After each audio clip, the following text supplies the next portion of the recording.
This is verse 39 of the 5th chapter of the Gospel of Matthew.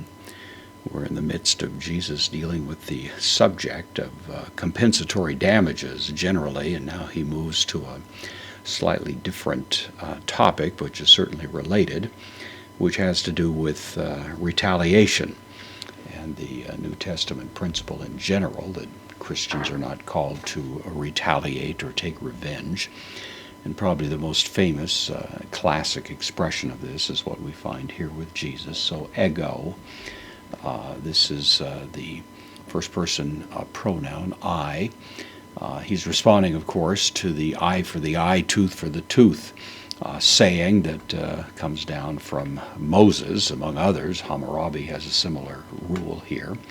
But Jesus, of course, is going to amend rather profoundly that rule. So, but I, here's the postpositive, but I, with emphasis lego, say, who men to you, plural dative of the second person pronoun, and then the prohibition set forth as in infinitive here. So may, the negation that's used with non-indicative moods. So may antistenai, from anthistemi, literally anti, which can mean against in some cases in Greek as it does in English.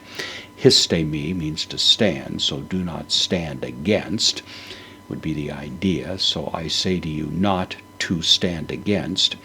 The object of it is in the dative, to ponero, the evil one, which some have taken to be a reference to Satan, and not necessarily applicable to human beings. I think that goes a little too far, of course. It certainly is a rule that would apply in the general interactions that take place in life.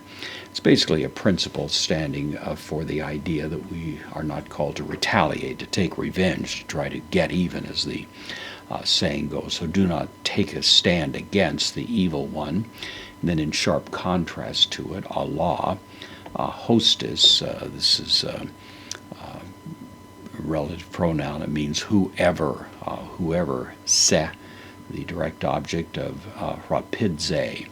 Rapidzo means to slap, to smite, to thump is the idea. So whoever smites you, se. Ace, into, preposition with the accusative, tain, dexion, into the right. And then siagona, from siagon, means the cheek. It's a feminine noun, so the right cheek, and we have the feminine modifiers here into the right cheek.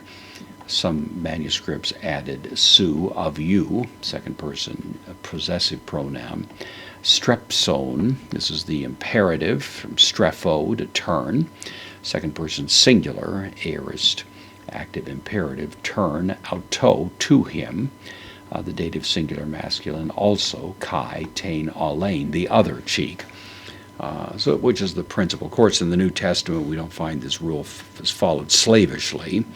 When Jesus is slapped on the cheek, he does raise the question of the legitimacy of the action, as does the Apostle Paul in a similar situation. But the point is, there's no retaliatory spirit going on in such a situation. But this does represent the proper application of the rule, that there's not revenge, but there can certainly be questioning. There can be certainly an attempt to vindicate one's rights in the context of such a situation.